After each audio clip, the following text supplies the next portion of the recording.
हाँ जी, अस्सलाम वालेकुम ख़वातीन और हज़रात।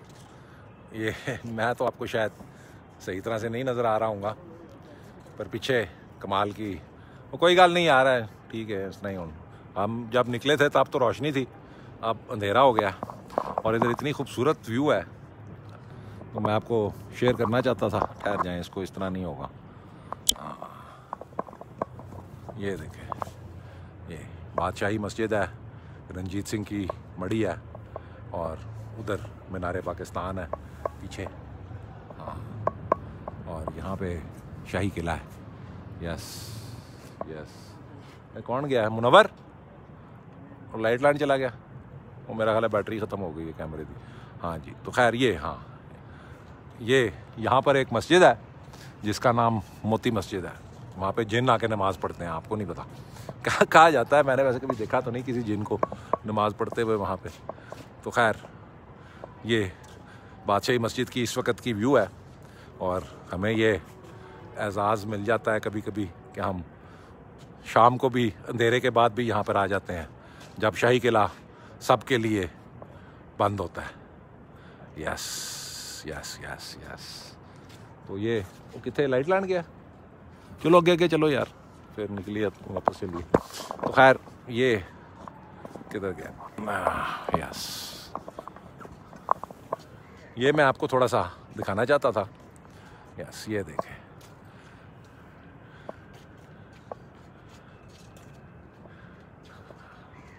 एक खूबसूरत नज़ारा। बनाया तो इंसान ने है, पर अल्लाह ताला अगर इंसान को वो समझ ना देता तो ये इमारतें कभी भी तामीर ना हो सकती। यस, और वो देखें, वो एक पुराना दरवाज़ा है।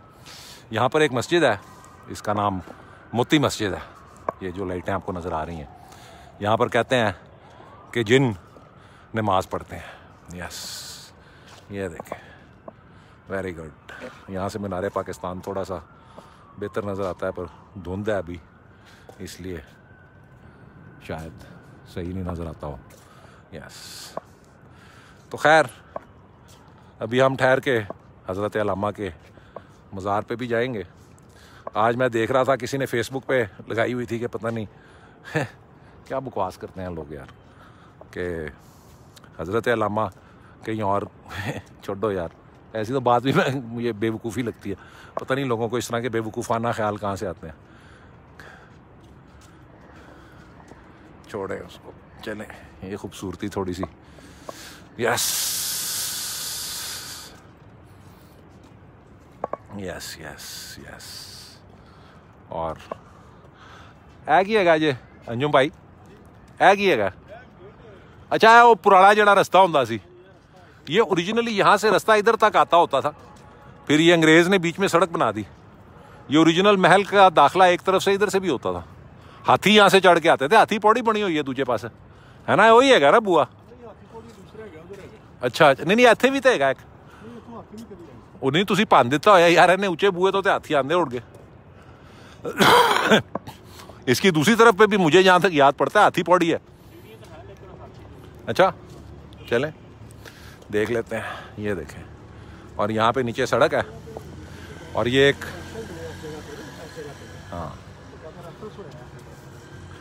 और ये मोती मस्जिद है जिसके बारे में कहा जाता है कि यहाँ पे रात को जिन्नात आके नमाज पढ़ते हैं, और जो भी यहाँ पे सफाई करे आके और जाए नमाज और की छड़ के जाते ने,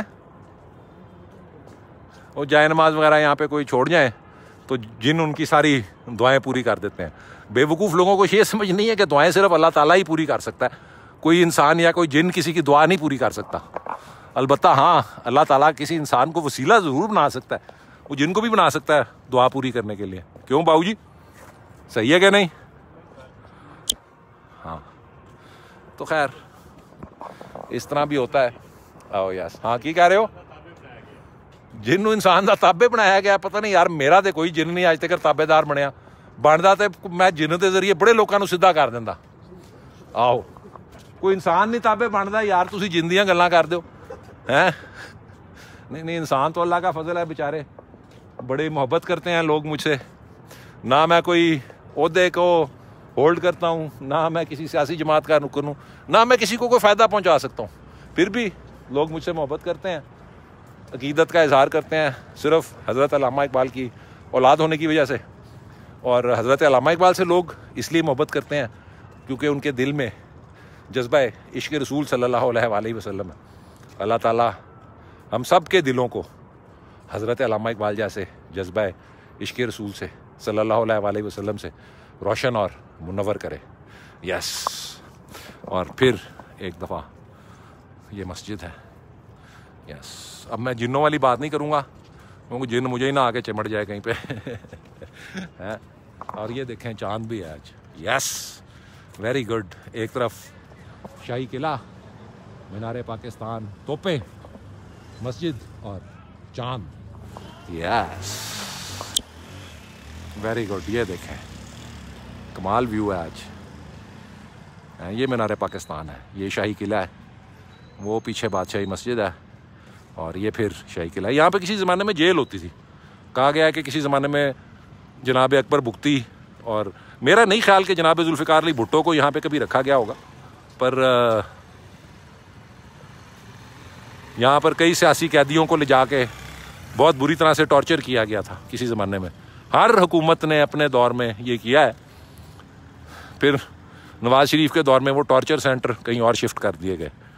यस यस यस यस। आज मैं बड़े दिनों के बाद इधर आया हूँ। जब भी मैं आता हूँ यहाँ पे वीडियो ज़रूर चलाता हूँ। आया होता पहले तो आपने ज़रूर देखा होता। Yes yes yes. और ये मस्जिद और वो खोया खोया चांद। यस। तो चलें अब हम आर्कियोलॉजी डिपार्टमेंट के दफ्तर जाके चाय पीते हैं। बाद में हम हज़रत उत्थे चाय पीने, फिर हम हज़रत अल्लामा साहब के मज़ार पे जाएंगे। और मुझे लोग कहते हैं कि हज़रत अल्लामा के मज़ार पे जाके ऐसा ना करें। जब आपकी कभी औलाद होगी ना, आपके पोते पोतियाँ होंगे, आपको पता चलेगा कि जब पीछे चाहने का वेरी गुड, आपके पोते पोतियाँ होंगे कभी, तो आपको पता चलेगा कि अपने पोतों की खुशी देखकर बुज़ुर्गों को कितनी खुशी होती है। Yes yes.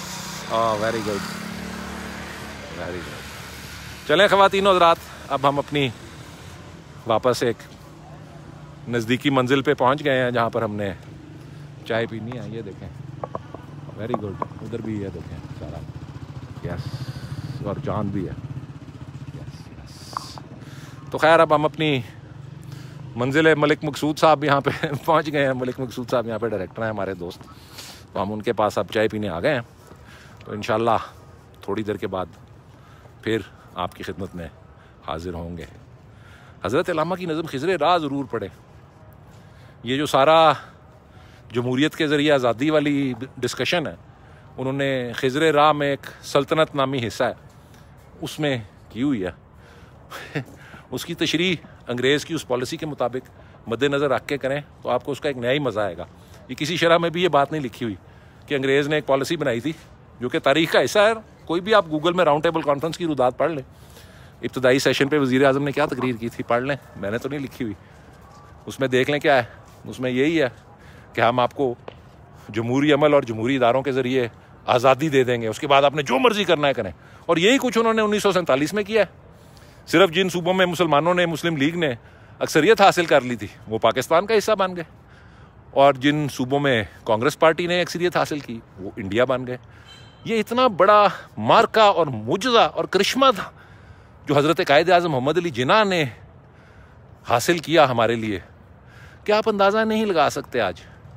और एक बात याद रखें, जिस दौर में, जिस वक्त पे अल्लामा साहब की वफ़ात के 1 साल के बाद कायद आज़म मोहम्मद अली जिन्ना ने मुस्लिम लीग की अमलन क़यादत तो खैर पहले संभाली थी, पर अमलन जद्दोजहद पाकिस्तान शुरू की 1939 में, तो हज़रत कायद आज़म ने अपनी तमाम जायदाद 3 मुस्लिम तालीमी इदारों के नाम कर दी।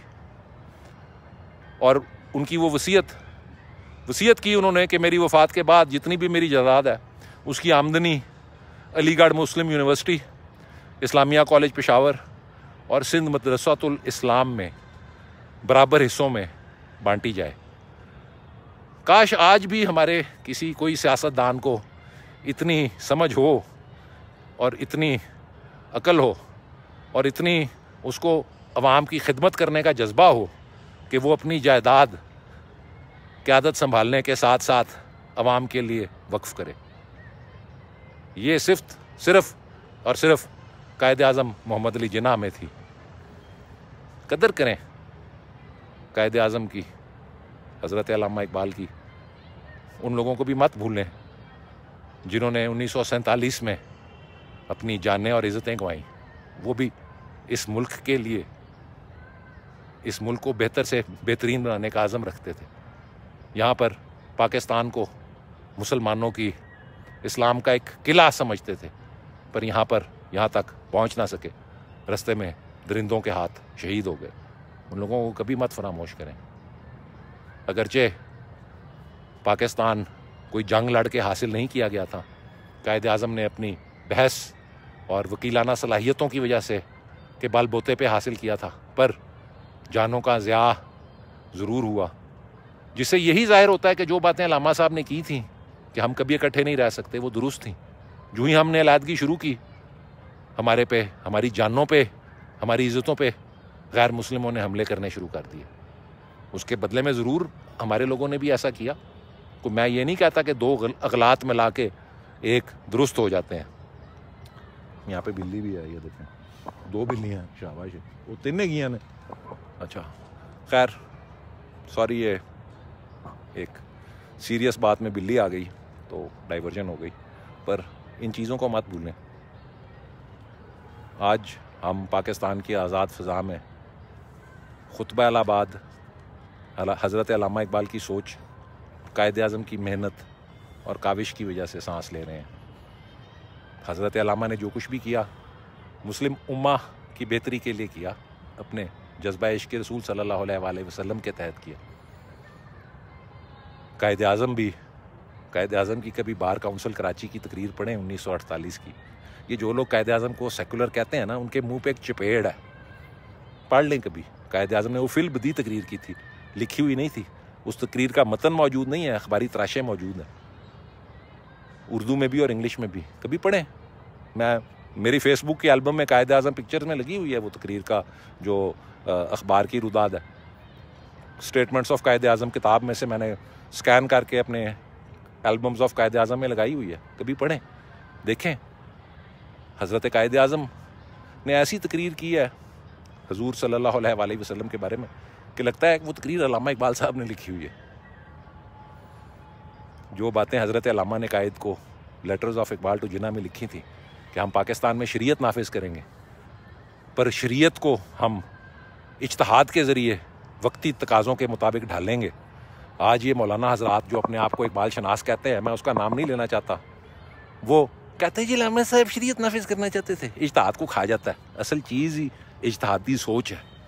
ये हज़रत अल्लामा इकबाल की और कायद-ए-आज़म मोहम्मद अली जिन्ना की इज्तिहादी सोच थी, जिसका ईंधन जज्बा इश्क़ रसूल सल्लल्लाहु अलैहि वसल्लम था, जिसकी वजह से आज हम आज़ाद पाकिस्तान में बैठे हुए। हज़रत अल्लामा खुतबा अलाहाबाद में वो मुतालबा ना करते तो आज हम ग़ुलाम होते, हज़ारों सालों के लिए ग़ुलाम होते, कभी आज़ादी का सोच भी ना सकते। याद रखें, अल्लाह ताला पाकिस्तान को और तमाम पाकिस्तानियों को अपने हिफ्ज़-ओ-मान और अपने तहफ़्फ़ुज़ में रखे। पाकिस्तान पाइंदाबाद।